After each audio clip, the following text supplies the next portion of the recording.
हमारे जीवन में रोजमर्रा के कामों के लिए ऊर्जा बहुत जरूरी है और देश ही नहीं दुनिया में भी अर्थव्यवस्था में विस्तार के साथ साथ प्रतिवर्ष ऊर्जा की मांग बढ़ती ही जा रही है।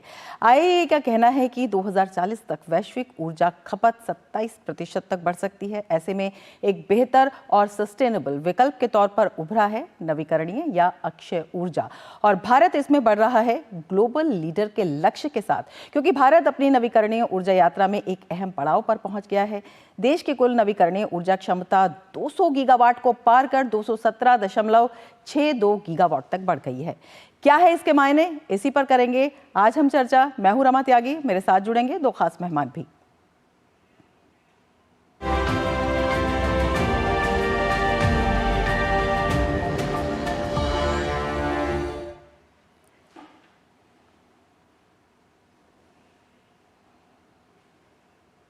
तो क्या है अक्षय ऊर्जा में भारत की उड़ान के मायने, इसको समझना भी बेहद ज़रूरी है। क्या है नवीकरणीय ऊर्जा और क्या है इसका महत्व, यही हम आपको समझाने की कोशिश करेंगे। नवीकरणीय ऊर्जा की अगर हम बात करते हैं तो ये ऐसी ऊर्जा है जो प्राकृतिक स्रोतों पर निर्भर होती है, जिसमें सौर ऊर्जा, भूतापीय ऊर्जा, पवन, ज्वार, जल, बायोमास के विभिन्न प्रकार शामिल होते हैं। इसे लगातार नवीनीकृत किया जा सकता है और अगर हम परंपरागत ऊर्जा स्रोतों की बात करते हैं तो उसकी अपेक्षा ये सस्ता और किफ़ायती भी होता है। सस्ता और किफ़ायती होने के साथ साथ ये पर्यावरण के अनुकूल भी होता है। तो बेहद महत्वपूर्ण ये इसीलिए होता है। और अगर हम नवीकरणीय ऊर्जा के स्रोतों की बात करें तो ये भी सतत होते हैं।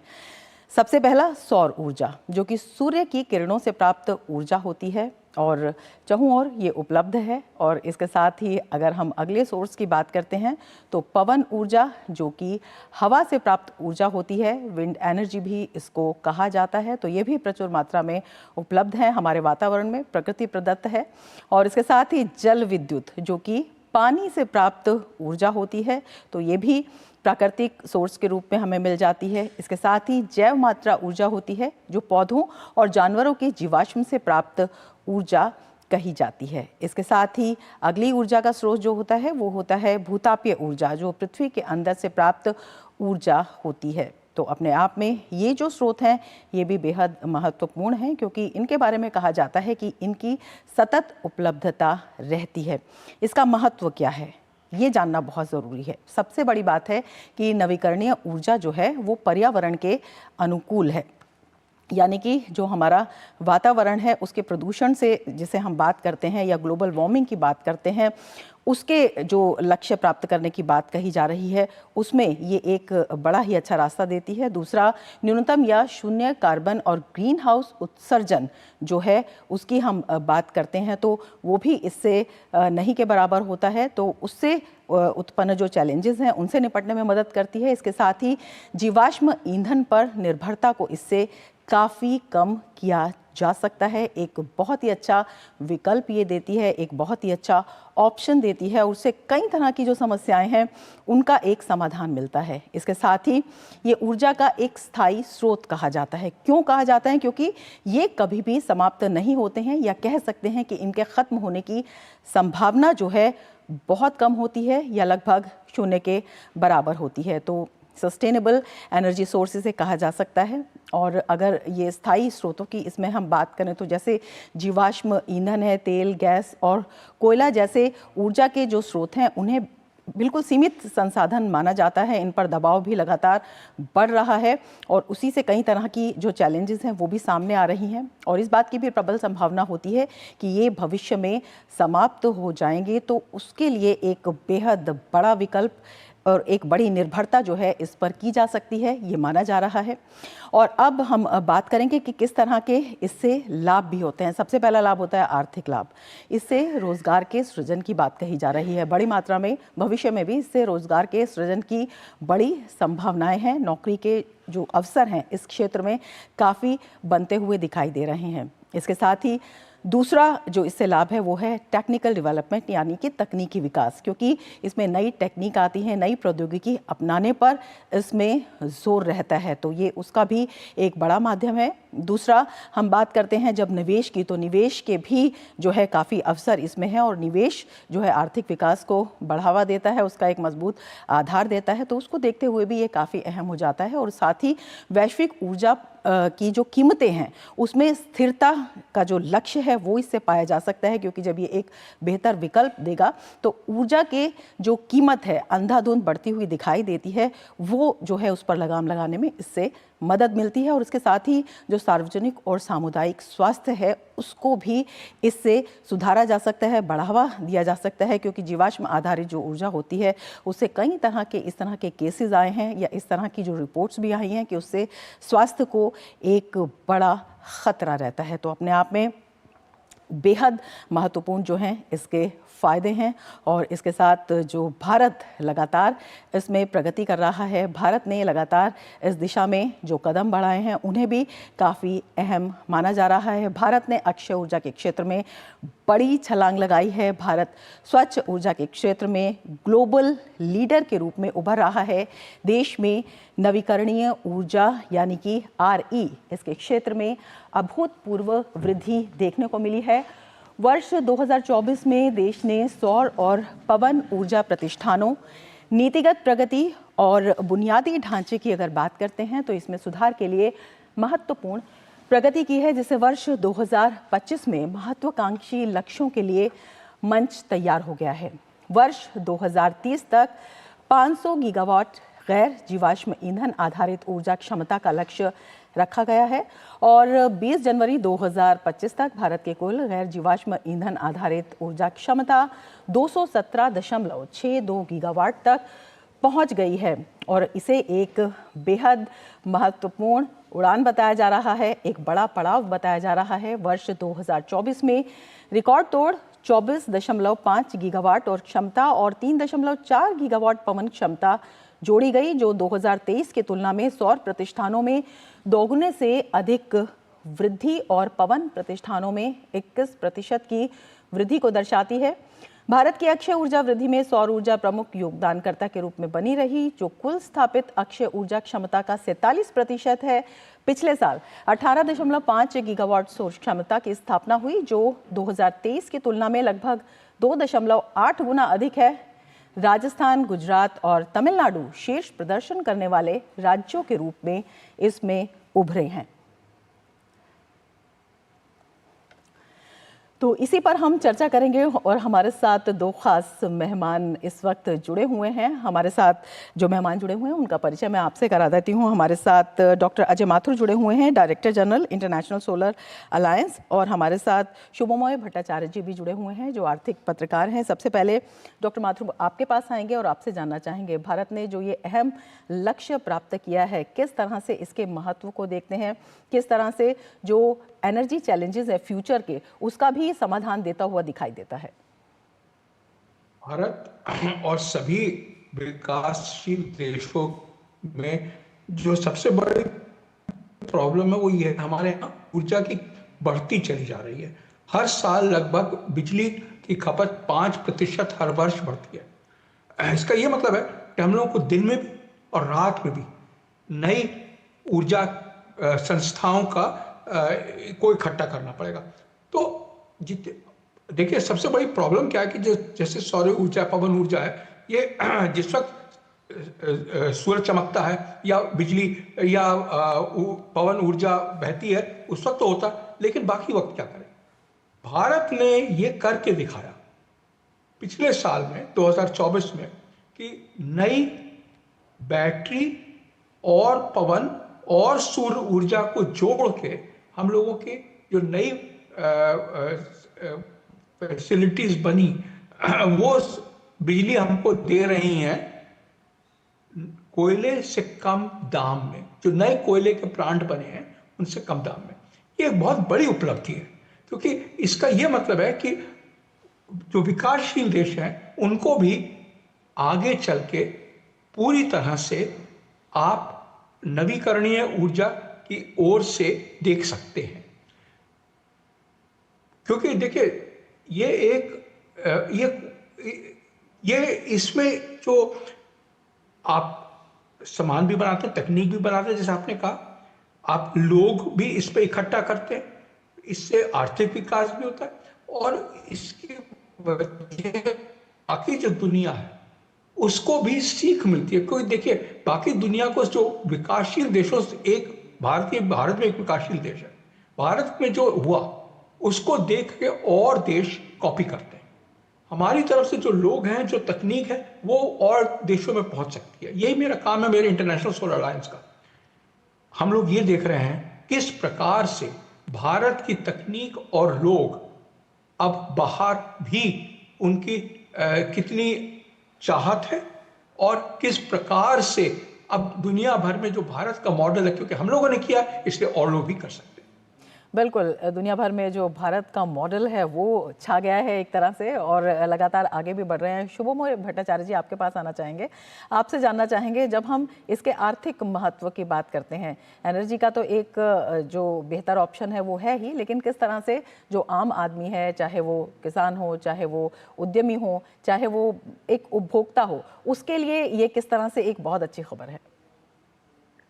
रमा जी, आपको याद होगा पिछले साल बजट में ये प्रधानमंत्री जी ने एक बहुत इम्पोर्टेंट स्कीम का ऐलान किए थे, सूर्य घर बिजली योजना, पीएम सूर्य घर बिजली योजना। इसका कॉन्सिक्वेंस, इसकी जो रूपरेखा है वो अभी हम धीरे धीरे देख रहे हैं। अभी 1 करोड़ फैमिली की बात हुई थी, लक्ष्य था, और आगे चलकर मैं इस बजट में भी एक्सपेक्ट कर रहा हूँ कि वो लक्ष्य को आगे बढ़ाया जाएगा। ये बहुत सिग्निफिकेंट चीज़ है। आप गरीब लोगों की, साधारण कोई भी हाउस होल्ड्स, भारत के हाउस होल्ड्स हैं, उनकी तरफ सरकार का मंशा इससे ये प्रतीत होता है कि उनके जो एनर्जी बिल्स हैं वो लगभग शून्य के पास आ जाए। ये एक बहुत बड़ा चेंज है, बहुत बड़ा विप्लव है दुनिया में कि एनर्जी का रिक्वायरमेंट हर घर में, अगर सूर्य घर बिजली योजना अगर फैल जाए, और जिसका मुझे पूरा आशा है कि वो फैल जाएगा, और डॉक्टर अजय माथुर साहब जिनसे हम बहुत कुछ सीखते हैं और जिनकी दिग्दर्शन इस सेक्टर में हम कई साल से पढ़ रहे हैं और समझ रहे हैं, वो आगे बताएंगे कि ये कितने बड़े तरीके से पूरे भारत में एनर्जी का जो कंजम्पशन, जिसको लेकर लोगों में गरीबी अमीरी का जो फर्क आता था, वो फर्क तकरीबन खत्म हो जाएगा। क्योंकि लोगों के पास एनर्जी और एनर्जी की जो जरूरत है, वो सारी चीजें लोगों के पास बिना खर्च के लोगों के पास आ सकेंगे। तो ये जो कि किसी को कितना यूनिट फ्री एनर्जी देना, कितना फ्री यूनिट फ्री इलेक्ट्रिसिटी देना, ये जो तर्क है, ये जो डिस्कोर्स है, इसका जमीन ही खत्म हो जाएगा। दूसरी बात यह है कि ये जो इसके करने से, चूंकि हम उस 21st सेंचुरी में हम उस तरफ आगे बढ़ रहे हैं कि जब हमारी हर काम में इलेक्ट्रिसिटी, बिजली की जरूरत इन हर चीज में आ गया है, उस वक्त ये एक, जिसे कहते हैं, मूलभूत बदलाव है लोगों की जिंदगी में, कि हर मायने में जब लोगों को बिजली एनर्जी की जरूरत है, तब अगर उसका खर्च अगर उनके लिए अगर सरकार एक काफी हद तक जीरो के पास ला सकता है, तो वो देश के लिए, उन लोगों के लिए कितना बड़ा बदलाव बन सकेगा। जी बिल्कुल, एक बड़े बदलाव की आप बात कर रहे हैं। डॉक्टर माथुर, आपसे हम समझना चाहेंगे, क्योंकि जब हम एनर्जी कंजम्पशन की बात करते हैं, उसकी ज़रूरतों की बात करते हैं, और आगे जिस तरह से आने वाले समय में लगातार ये बढ़ता हुआ दिखाई देता है, तो उसमें जो हमारी आयात पर निर्भरता है, उसको ये कितना कम करेगा, उससे कितना असर पड़ेगा, और उसके साथ ही जो भू राजनीतिक परिदृश्य होते हैं, जैसे रूस यूक्रेन बीच में हुआ, इसके साथ ही फिर मध्य पूर्व में जिस तरह से तनाव हुआ, उससे आपूर्ति श्रृंखला पर जो प्रभाव पड़ा, उन प्रभावों को भी ये कितना, इस तरह के जो अगर चैलेंजेस हैं उनको कितना कंट्रोल करने में मदद करेगा? भारत आज के दिन में लगभग 25% कोयला इंपोर्ट करता है। कोयला, जो कि हम ये सोचते थे कि शायद हमारे देश में जितना कोयला था हमारे लिए काफी है, लेकिन ये बात सही नहीं है। 25% तो आज की तारीख में हम इंपोर्ट करते हैं। ये जीरो हो सकता है, ये तो पहली बात है। लेकिन दूसरी ओर हम उसकी बात कर रहे हैं, जो हम तेल इंपोर्ट करते हैं, उसके लिए सोलर इलेक्ट्रिसिटी से पानी को स्प्लिट करके हाइड्रोजन बनाते हैं, तो इसको ग्रीन हाइड्रोजन बोलते हैं। और ग्रीन हाइड्रोजन को तेल की जगह आप फ्यूल की तरह इस्तेमाल कर सकते हैं, चाहे वो सीमेंट प्लांट हो चाहे स्टील प्लांट हो, उन सब में आप इसका इस्तेमाल कर सकते हैं। अगर लेकिन दिक्कत ये है कि आज की तारीख में जो ग्रीन हाइड्रोजन है वो लगभग 4-4.5 रुपए पर किलो बनती है, और जो गैस से हाइड्रोजन बनती है जो ग्रीन नहीं होती है वो बनती है करीब $2 पर केजी के हिसाब से। तो ये जो दाम है ये कम होना आवश्यक है, लेकिन एक बार दाम कम हो जाएगा तो फिर आप ये देखेंगे कि जो हमारा इंपोर्ट है ऑयल का वो भी कम हो जाएगा। जो चीज़ें आपने बोली, जो हम लोग जियो पॉलिटिक्स पर निर्भर हैं, उस पर हमारी निर्भरता कम हो जाएगी। बिल्कुल। शुभम भट्टाचार्य जी, आपसे ये समझना चाहेंगे, जब आयात पर निर्भरता और जो जियो पॉलिटिकल सिचुएशन है उस पर भी निर्भरता कम होती है, तो उसका किस तरह से सीधा असर जो है अर्थव्यवस्था पर पड़ता है, और उससे कितना फायदा जो है, जब हम आम जन की बात करते हैं, क्योंकि हम उसी की भाषा में आपसे समझना चाहते हैं कि उनको कितना मिलेगा। जैसे हमने पहले भी कहा, ये सूर्य घर मुफ्त बिजली योजना, इस तरह के स्कीम्स का बढ़ावा बहुत हद तक निर्भर करता है कि सरकार के पास कितनी एक्स्ट्रा सरप्लस तैयार होते हैं उसके ऊपर खर्च करने के लिए। यानी कि हमारी आयात कितना हद तक कम होता है उस पर काफी एक इम्पैक्ट रहेगा लोगों के पास ले जाने के लिए, उसका बेनिफिट। तो ये तो डायरेक्ट एक कनेक्शन है। मेरा ये भी कहना है कि दुनिया में अभी भारत सबसे ज़्यादा बड़ा कंजम्पशन मार्केट बन रहा है एनर्जी का। इसीलिए मैं ये नहीं सोचता कि हमारी जो कंजम्पशन की ग्रोथ है वो कुछ कहीं हमारे लिए एक बाधा या कहीं किसी हालत से वो हमारे लिए एक चैलेंज बन रहा है, मैं ऐसा नहीं मानता हूँ। बल्कि हमारी कंजम्पशन का जो दौर है, जो बढ़ रहा है, जो भारत के फास्ट ग्रोथ के साथ तालमेल रखकर चल रहा है, वो भारत के लिए एक नया आयाम तैयार कर रहा है। वो क्या है कि हम दुनिया में एनर्जी प्राइसेस किस तरफ जाएंगे उस पर हम हावी हो सकते हैं, उस पर हम इम्पैक्ट कर सकते हैं। आप वैसे ही देखेंगे कि जैसे तेल का दाम इंटरनेशनल मार्केट में, तेल का दाम पिछले 2 सालों में बहुत ज़्यादा बढ़ सकता था, लेकिन भारत के रिफाइनिंग कैपेसिटी, भारत के पूरे ऑयल सेक्टर में भारत के जो पोजीशन था, उस वजह से सारे इंटरनेशनल एजेंसीज ने माना है कि तेल के बाजारों में ऑयल शॉक नहीं आया, इसका बहुत बड़ा श्रेय भारत का है। तो इसलिए हम सिर्फ आयात करते हैं, इस पर ही मैं ये नहीं कहूँगा रामा जी हमारा पोजीशन बना हुआ है, हम आयात करते हैं, लेकिन साथ में हमारा पोजीशन आयात करने के साथ साथ हम इतने लार्ज क्वांटिटी में आयात करते हैं कि तेल, कोयला, इन सभी चीज़ों में, इन सभी बाजारों में स्टेबिलिटी का बहुत बड़ा श्रेय भारतीय अर्थव्यवस्था का है कि हम उस पर जिस तरह से हमारी जो इकोनॉमी के डिमांड्स हैं उसके बेसिस पे चल रहा है। हम ये ज़रूर मान के चलेंगे कि जब तक फॉसिल फ्यूल्स हैं जैसे तेल, कोयला वगैरह, तब तक उनके रोल में हमें इंपोर्ट करना ही पड़ेगा।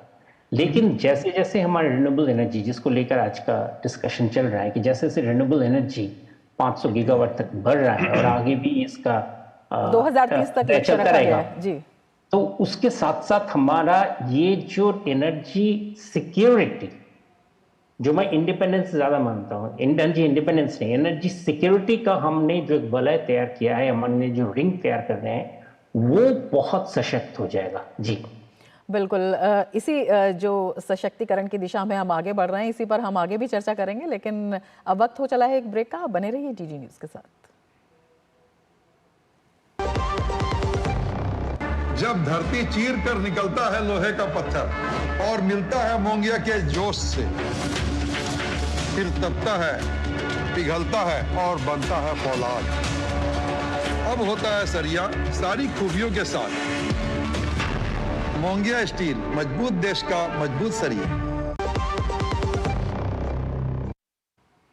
ब्रेक के बाद फिर से आपका स्वागत है और हमारे साथ दो खास मेहमान जुड़े हुए हैं। डॉक्टर माथुर, आपसे समझना चाहेंगे, अगर हम भारत के लक्ष्यों की बात करते हैं, एनर्जी लक्ष्य है, जिस तरह से 500 गीगावाट 2030 तक का लक्ष्य रखा हुआ है, जो ये रफ्तार है ये बताती है कि वो हासिल कर लिया जाएगा। और उसके साथ ही जो कार्बन उत्सर्जन का भी है, नेट जीरो लक्ष्य रखा गया है और पूरा जो ग्लोबल वार्मिंग है या पर्यावरणीय जो चुनौतियाँ हैं उसमें भी ये एक अहम लक्ष्य है। तो इसमें भी जो आप भारत के मॉडल की बात कर रहे थे, तो वो जो है अपने आप में एक असर दिखाता हुआ दिखाई दे रहा। इसमें तो कोई शुबा नहीं है कि हम लोग 500 गीगावाट, खासतौर से जो मैंने पहले बात की थी कि आर्थिक बराबरी हो गई है, उसकी वजह से हम आगे बढ़ेंगे। हाँ, ये जरूर है कि स्टेट्स को पॉलिसीज लानी पड़ेंगी जमीन के लिए, स्टेट्स को पॉलिसी लगानी पड़ेगी डिस्ट्रीब्यूशन लाइन के लिए, स्टेट्स को पॉलिसी लगानी पड़ेगी किस प्रकार से विनिमय के लिए मुद्रा की अवेलेबिलिटी हो, क्योंकि बिजली तो सस्ती है लेकिन इन्वेस्टमेंट कॉस्ट ज्यादा होगा जी। पर ये सब होते हुए हम लोग ये देख रहे हैं कि किस प्रकार से ये जितनी बढ़त हो रही है, इसको हम किस प्रकार से अपनी बेनिफिट देश, अपने लिए, देश के लिए बेनिफिट कर सकते हैं। सबसे बड़ी बात यह है कि जिस प्रकार से ये बढ़ रहा है, जिस प्रकार से रिन्यूएबल्स की बिजली खासतौर से बढ़ रही है, उससे ये लगता है कि हम लोग शायद अपनी जो जितनी डिमांड्स है वो रिन्यूएबल्स से मीट कर लेंगे। शायद 2040 2050 तक अधिक से अधिक जो आवश्यकता है वो रिन्यूएबल से मीट होगी। हाँ, ये नहीं है कि कोयला डिसअपियर हो जाएगा, कोयला भी रहेगा, लेकिन कोयले के प्लांट्स धीमे धीमे करके रिटायर होने शुरू होंगे और उनकी जगह पर रिन्यूएबल और बैटरीज के आप देखना शुरू करेंगे। ये जो चेंज है, इसका आर्थिक जो बेसिस है वो हो गया है, जो टेक्निकल बेसिस है वो अभी आगे हम कुछ सालों में देखना शुरू कर देंगे। बिल्कुल। शुभा भट्टाचार्य जी, आपसे समझना चाहेंगे, जिस तरह से जो आर्थिक बेस है वो लगातार जो है मजबूत हो रहा है, लेकिन जो टेक्निकल बेस की बात कर रहे हैं डॉक्टर माथुर, उसके बारे में भी, और इसके साथ ही अगर हम प्रभाव की बात करते हैं तो बड़ी संख्या में इससे नौकरियों के, रोजगार के सृजन होने की भी संभावना जो है रिपोर्ट में जताई गई है। बिल्कुल, और सिर्फ रिन्यूएबल एनर्जी नहीं, रिन्यूएबल एनर्जी मैंने जैसे कहा कि एनर्जी सेक्टर हर सेक्टर का एक बेसिस है। तो हम अगर किसी भी इन्वेस्टमेंट की बात कर रहे हैं, किसी भी मैन्युफैक्चरिंग की बात कर रहे हैं, हमारे यहाँ पे सेमीकंडक्टर की बहुत बड़ी बड़ा ग्राउंड तैयार हो रहा है, कंपोनेंट्स का बहुत बड़ा ग्राउंड तैयार हो रहा है, बहुत सारे स्रोत का, इन सब का एम्प्लॉयमेंट पोटेंशियल निर्भर करता है कि कितने हद तक एनर्जी सिक्योरिटी उनके पास हाजिर है। इसीलिए एनर्जी पर हमारी जो अभी जो बढ़ता कदम है और काफ़ी जोर से बढ़ रहा है, और जो एक हैंडीकैप से एक भारत के लिए एक ऑफेंसिव वेपन बन गया है, एक इंडिया के लिए एक एडवांटेज बन गया है हमारे एनर्जी सेक्टर का जो ट्रांसफॉर्मेशन, ये एक बहुत बड़ा बदलाव है। अभी कल ही मैं डावोस में इंटरनेशनल एनर्जी एजेंसी के जो मिस्टर डॉक्टर फैटी बिरोल, इन्होंने ही कहा है कि भारत में the clean energy investment in India 2024 में has increase by 40% and as such India is one of the global leaders of clean energy. ये एक बहुत बड़ा इंपॉर्टेंट चीज़ है कि इंडिया में अभी हम इस इकोनॉमी का किस तरीके से हम इसका फ़ायदा अभी हम लें, उसके उस मुकाम पे हम लोग पहुंच चुके हैं कि हम इसका किस तरीके से कितने तरीके का एडवांटेज ले सकते हैं। ये कोई हमारे लिए कोई मुश्किल की बात नहीं है, रादर हमारे लिए एडवांटेज का बात है। साथ ही में जो आम जनता है उनके लिए उनके रोजमर्रा के खर्चे में एनर्जी का खर्च जितना कम होता जाएगा, ये नहीं कि कोई आके उनको सहायता दे कि भाई इतने रुपए की इलेक्ट्रिसिटी सस्ते में हम करवा देंगे, बट नेचुरली कि एनर्जी का दाम कम हो रहा है, जैसे बाकी सारे सब्जी वगैरह के दाम कम रहने चाहिए उसी तरह से एनर्जी का दाम कम रहेगा, तो साथ में उनको भी कॉन्फिडेंस मिलता है कि एनर्जी के बेसिस पे वो भी अपने कारोबार में जो बदलाव लाएंगे, जो एक्सपेंशन लाएंगे, उन पर वो ध्यान दे सकते हैं। ये स्ट्रक्चरल ट्रांसफॉर्मेशन हमारी इकोनॉमी में अभी शुरू हो गया है। जी बिल्कुल, इसका चौतरफा असर जो है वो दिखाई दे रहा है और अक्षय ऊर्जा का ये क्षेत्र जो है अर्थव्यवस्था के साथ साथ अनेक क्षेत्रों में भी ऊर्जा भरता हुआ दिखाई दे रहा है। डॉक्टर माथुर आपका और शुभमय भट्टाचार्य जी आपका बहुत शुक्रिया हमारे इस कार्यक्रम से जुड़ने के लिए और इतनी महत्वपूर्ण जानकारी साझा करने के लिए, एक महत्वपूर्ण विश्लेषण के लिए। इसके साथ ही चर्चा में फिलहाल इतना ही, दीजिए इजाज़त, नमस्कार।